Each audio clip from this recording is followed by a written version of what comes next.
Hi friends, welcome back to my channel live preview ব্লগে তোমাদের সবাইকে স্বাগত। আশা করছি তোমরা সবাই ভালো আছো, আমিও খুব ভালো আছি। অনেক দিন পর তোমাদের জন্য আর একটা নতুন ব্লগ নিয়ে চলে এলাম। টাইটেল আর থাম্বনেল দেখে তোমরা বুঝতেই পারছো যে ব্লগটা কী হতে চলেছে। তো চলো তোমরা দেখতে থাকো ব্লগটা অ্যাকচুয়ালি কী নিয়ে চলছে। হাই ফ্রেন্ডস, বাড়ি এসে তো আজকে দেখি আমি খুব সারপ্রাইজ হয়ে গেছি। সোমা আমার জন্য আজকে মোমো করছে। মোমোর সমস্ত প্রিপারেশান ও আগে থেকে কমপ্লিট করে রেখেছে। আমি তো এসে দেখে অবাক। তো মোমো করছে ও, তো সেটাই তোমাদের সাথে শেয়ার করছি। দেখো সমস্ত কিছু ও করে রেখেছে, আর পেঁয়াজ কাটা থেকে শুরু করে আদা রসুন যা যা জিনিস লাগে মোমো তৈরি করতে সেগুলো সব করে তৈরি করে রেখেছে।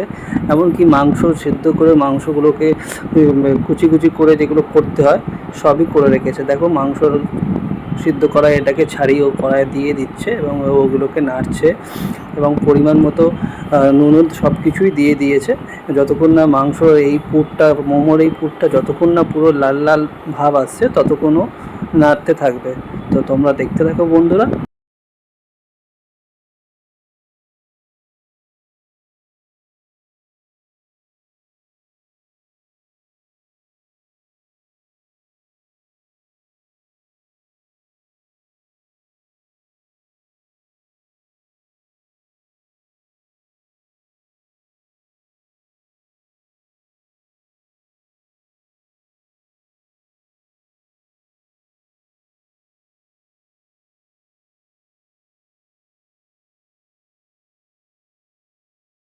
পুরটা তৈরি করা প্রায় শেষের দিকে হয়ে গেছে, আর একটুখানি নাড়লেই হয়ে যাবে।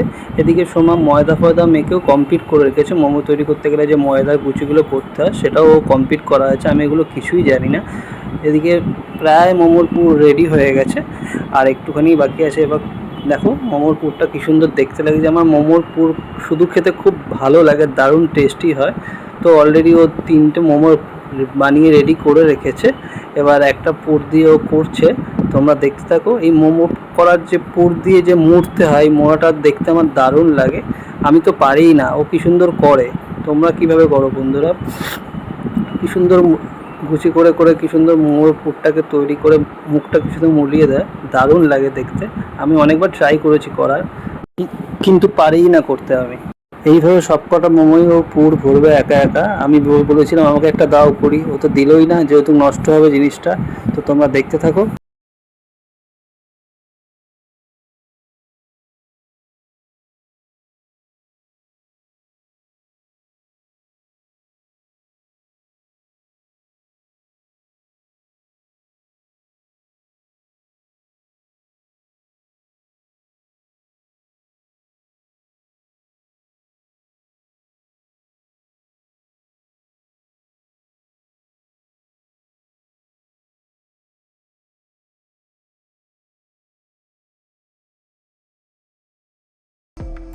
সময় মোমোগুলো সবকটা পুর ভরা কমপ্লিট হয়ে গেছে। এবার মোমোগুলোতে স্টিমে বসাবে গ্যাসে।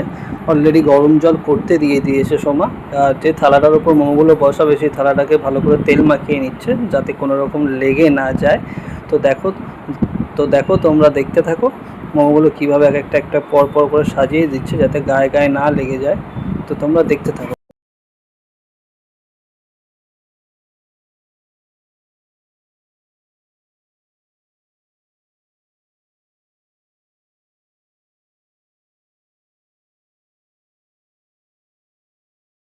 মোমোগুলো ঠিক করে সব সাজানো হয়ে গেছে। এবার একটা স্টিলের থালা দিয়ে মোমোটা ঢেকে দিচ্ছে, অন্তত 20 মিনিট ঢাকা থাকবে যাতে ঠিকঠাক স্টিমটা হয়। আর এদিকে দেখো সোমা মোমো খাওয়ার জন্য স্যুপটাও অলরেডি বানিয়ে রেখেছে। এটাও আমি জানতাম না, এটাও আমি দেখে সারপ্রাইজ হয়ে গেছি। তো অলরেডি 20 মিনিট হয়ে গেছে। দেখো এবার সোমা ঢাকাটা তুলছে, কী সুন্দর সাদা ধপধপে হয়েছে দেখো, এবং পুরোপুরি সিদ্ধ হয়ে গেছে এবং দেখতেও খুব সুন্দর লাগছে।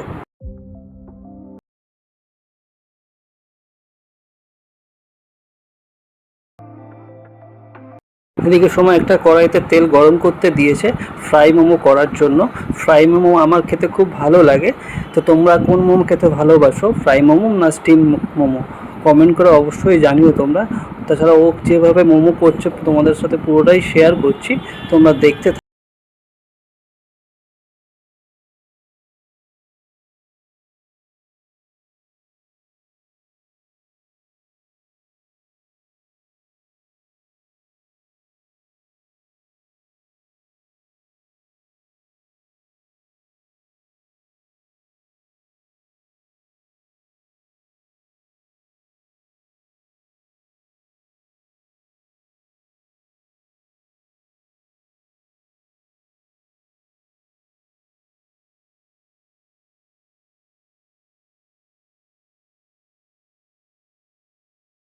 এদিকে সময় সবকটা মোমো ফ্রাই করা কমপ্লিট হয়ে গেছে, ও একে একে সব তুলে নিয়েছে। তো তোমরা দেখতেই পাচ্ছ কত সুন্দর দেখতে লাগছে, দারুণ লাগে, খুব ক্রিসপি হয় ফ্রাই মোমো খেতে। আমার তো খুব ভালোই লাগে, এর পুরটা অন্যরকম একটু টেস্টি হয়ে যায় যেহেতু গরমে ভাজার ফলে দেখতে খুব সুন্দর লাগছে। এদিকে স্টিম মোমোগুলো দেখো বন্ধুরা কত সুন্দর দেখতে লাগছে, আমি খুব খুব সুন্দর করে প্লেটে সাজিয়েছে। আর দেখো স্যুপটাও খুব ভালো হয়েছে, ওগুলো খেতে খুব টেস্টি হয়েছিল। তো আজকের ব্লগটা এই পর্যন্তই রাখছি। এটাই আজকে ও আমাকে সারপ্রাইজ দিয়েছে, আমি তো দেখে অবাক হয়ে গেছি। তো ভিডিওটা ভালো লাগলে অবশ্যই লাইক করো, কমেন্ট করো, চ্যানেলে নতুন এসে থাকলে অবশ্যই চ্যানেলটা সাবস্ক্রাইব করো। আজকের মতো ব্লগটা এখানেই শেষ করছি, এখনকার মতো টাটা, বাই বাই। তোমরা সবাই খুব ভালো থেকো।